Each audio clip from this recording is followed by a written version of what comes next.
Здравейте, аз съм Илия, физиотерапевт от PhysioX и днес ще поговорим за една от най-честите ортопедични травми, а именно навехването на глезена или по-точно инверсното навехване, когато стъпалото ни навлезе навътре по този начин. Това навехване причинява разкъсване на външните връзки на ходилото. Кога се причинява това навехване? Много често при баскетболистите, когато се настъпват един върху друг, или при бегачите, когато стъпват по неравности по терена и се причинява това навехване. И днес ще ви покажа 5 упражнения, които могат да подобрят мобилността, силата и издръжливостта, както и стабилизацията на вашия глезен. Нека да преминем към тези упражнения. Целта на първото ни упражнение е да подобрим мобилността на глезена. Заставаме до някоя стена. Изпълнението на упражнението става последния начин. Кракът ни трябва да бъде 5-10 см от стената. Първо го правим със здравия крак, за да видим обема на движение при него. Това е нормално е при здравия крак обема на движение да е по-голям, отколкото при травмирания. Така, заставаме до стената и отпускаме коляното напред, без да повдигаме петата от земята. По този начин. Това е при здравия крак. При травмирания е нормално да нямате толкова голям обем на движение. Може примерно обема да ви е толкова. Затова, ако трябва, ще застанете малко по-напред към стената и пак отпускаме с лек приклек коляното към нея, без да повдигаме петата. Това е много важно, без да се повдига петата. Стягаме. Пак отпускаме.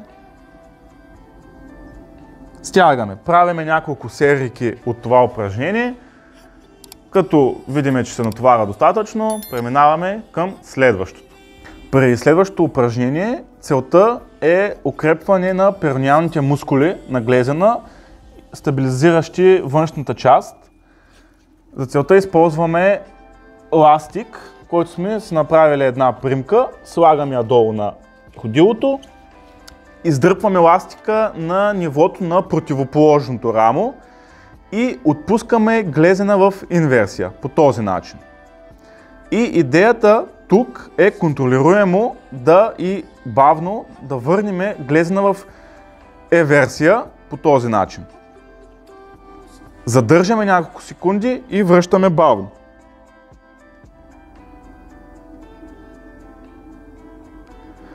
Ако нямаме умора в глезена и болка, е добре, но ако усещате някаква болка, може да отпуснем малко ластика, съпротивлението да бъде по-леко и пак да изпълним упражнението. Правиме по 15-20 повторения, ако всичко е наред и не усещате болка, може до 25, по 3 серии. Това е от това упражнение, преминаваме към следващото. В третото упражнение ще поработим малко за прасеца и също ще ангажираме отново периниалните мускули, които тренирахме в предното ни упражнение. Така може, препоръчително е даже да се хванете отначало за стена, за някой предмет, за да може да пазите баланс, защото изисква малко баланс това упражнение. Травмираният крак е пред другия и идеята е тук да повдигаме на пръсти, като контролираме движението и гледаме тежестта да пада към пръстите по този начин. Правиме го първо с двата крака, като стягаме прасеца отзад.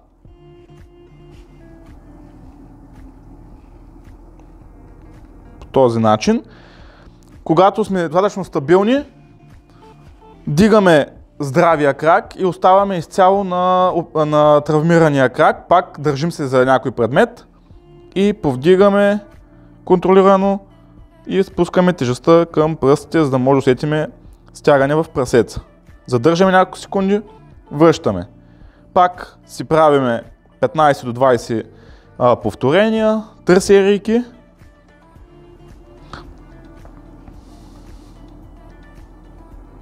Това е упражнението. Преминаваме към следващото упражнение. Целта на четвъртото ни упражнение е да подобрим проприорецепцията, т.е. усещането ни в пространството, както и да избегнем допълнителни травми в бъдещето. За целта може да си поставим маркери, т.е. един маркер отпред, един от ляво и един от дясно.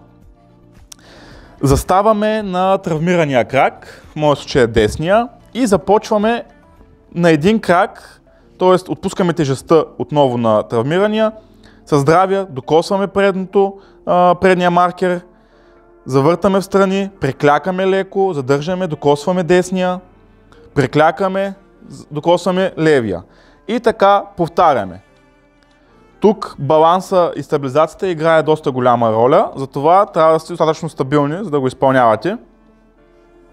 По този начин правим няколко серии, в зависимост от натоварването, както ще натоварването на кръка, с почивки и преминаваме към следващото упражнение. Целта на това упражнение е да подобриме силата пак в глезена, в коляното, както и в тазобедрената става.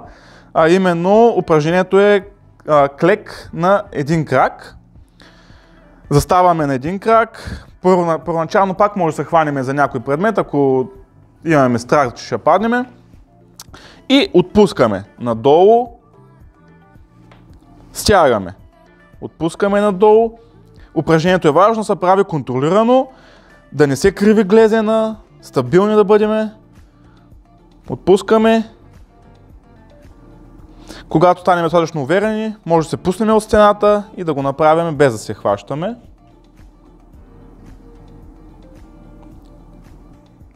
Това бяха упражненията за травма след инверсно изкочване на глезена. Не забравяйте да ги правите редовно тези упражнения. Подходящи са за превенция при активни хора и спортуващи. И целта, разбира се, е да подобриме силата и мобилността на нашия глезен. Не забравяйте също така да харесате клипа, да се абонирате за нашия канал и да сложите коментар долу под клипа. Ние сме на среща и ще отговорим на тях. До нови срещи!